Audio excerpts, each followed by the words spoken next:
बिहार के नालंदा जिले में स्थित राजगीर अपनी धर्म, अध्यात्म और अपनी प्राकृतिक खूबसूरती के लिए जाना जाता है। राजगीर का नाम बिहार के सबसे फेमस टूरिस्ट प्लेसेस में गिना जाता है। प्रकृति के बेहद करीब होने के साथ साथ राजगीर अपने धार्मिक महत्व के कारण भी टूरिस्टों से भरा रहता है। राजगीर का ग्लास ब्रिज और जू सफारी हाल के सालों में पर्यटकों के आकर्षण का सबसे बड़ा केंद्र बन चुका है। राजगीर की खूबसूरती का अंदाजा आप इस बात से भी लगा सकते हैं कि यह छोटी सी जगह मौज मस्ती और सैर सपाटे के लिए देश विदेश में मशहूर हो चुकी है।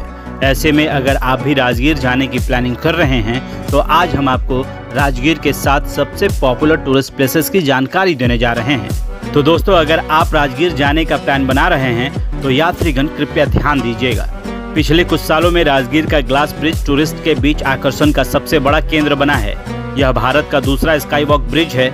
वर्तमान में अगर आप राजगीर जा रहे हैं और इस अनुभव के बिना लौट रहे हैं तो आपकी यात्रा अधूरी मानी जाएगी। ऊंचे पहाड़ी पर स्थित ब्रिज पर चलने के बाद एक बेहद ही अद्भुत व सुखद अनुभव होता है। इस ग्लास ब्रिज से हर तरफ प्राकृतिक सुंदरता देखने को मिलती है। इस हरे भरे व सुंदर वातावरण में इस ग्लास ब्रिज पर चलना लोगों में रोमांच भर देता है। वहीं अगर आपको वाइल्ड लाइफ पसंद है तो यह जगह मानो आपके लिए बिल्कुल ही सही है, क्योंकि हम बात कर रहे हैं जू सफारी की। पिछले ही साल इसे आम जनता के लिए खोला गया है। यहाँ आपको शेर, बाघ, भालू समेत अन्य कई जानवर देखने को मिल जाएंगे। इस जू में पर्यटकों के सफर करने के लिए वैन की सुविधा मिलती है, क्योंकि यहाँ पर जंगली जानवर खुले में घूमते हैं और आपको इनके बीच से निकलना होता है। यहीं तो आप अपनी जिंदगी का सबसे रोमांचकारी दृश्य देख सकते हैं, क्योंकि आप वैन के अंदर होते हैं और खतरनाक जानवर वैन के बाहर घूम रहे होते हैं। वहीं रोमांच के दीवानों के लिए भी राजगीर में करने के लिए बहुत कुछ है, क्योंकि हम बात कर रहे हैं नेचर सफारी की। यहाँ की प्राकृतिक खूबसूरती के बीच कई ऐसे स्थान हैं जहाँ कई रोमांचक गतिविधियों का लुत्फ लिया जा सकता है। राजगीर में आपको zip line, wrestling, rock climbing, sky cycling, archery ring और सस्पेंशन ब्रिज जैसी कई एडवेंचर एक्टिविटी करने को मिल जाएंगी। वहीं अगर आप शांति की खोज में जा रहे हैं तो राजगीर तो वर्षों से इसी के लिए फेमस रहा है। हम बात कर रहे हैं विश्व शांति स्तूप की। रत्नागिरी पहाड़ी पर स्थित विश्व शांति स्तूप भगवान बुद्ध के शांति और विश्व संघ के प्रतीक के रूप में जाना जाता है। संगमरमर के पत्थरों से निर्मित इस स्तूप के चारों कोनों में बुद्ध की 4 आकर्षक मूर्तियां हैं, जो इस स्तूप को और भी मनमोहक बना देती हैं। इस पहाड़ी की चोटी तक पहुंचने के लिए रोपवे से होकर आना पड़ता है, जो इस सफर को और भी रोमांचक बनाता है।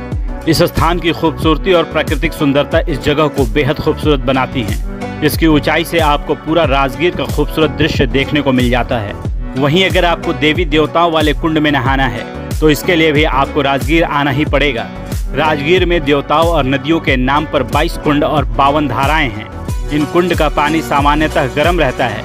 इन कुंडों में सबसे अधिक प्रसिद्ध ब्रह्म कुंड और मखदूम कुंड है। तो वहीं अब बताते हैं आपको घोड़ा कटोरा के बारे में।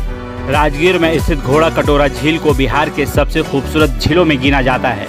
चारों तरफ सुंदर व ऊंचे ऊंचे पहाड़ियों से घिरा यह झील वाकई में बेहद खूबसूरत लगता है। इतना ही नहीं, मानसून के दौरान यहाँ की खूबसूरती में और भी 4 चांद लग जाता है। आप झील में पैडल बोटिंग, कैफेटेरिया और अन्य गतिविधियों का आनंद उठा सकते हैं। झील के चारों ओर बैठने के लिए बेंच लगाए गए हैं, जहां आप शांति से प्रकृति के करीब कुछ पल बिता सकते हैं। रत्नागिरी और उदयगिरी सहित अन्य उप पर्वतों के बीच इसका भौगोलिक विहंगम दृश्य प्राकृतिक रूप से पानी के एक कटोरे जैसा ही दिखता है। इस वजह से इसका नाम पड़ा घोड़ा कटोरा झील। अब इतनी जानकारी के बाद अगर हम आपको ये ना बताएं कि आप राजगीर कैसे पहुंच सकते हैं तो ये तो काफ़ी अन्याय होगा। तो चलिए हम आपको बता देते हैं। राजगीर बिहार के नालंदा जिले में स्थित है और यह अच्छी तरह से राजधानी पटना से जुड़ा हुआ है। आप पटना से राजगीर के लिए ट्रेन भी ले सकते हैं। रोड ट्रिप के लिए पटना से राजगीर की दूरी लगभग 100 किलोमीटर है। यानी आप प्राइवेट टैक्सी करें या फिर डेली बस से सफ़र कर राजगीर पहुँच सकते हैं। और एक बार अगर आप राजगीर पहुँच गए तो दोबारा आप राजगीर ज़रूर आइएगा।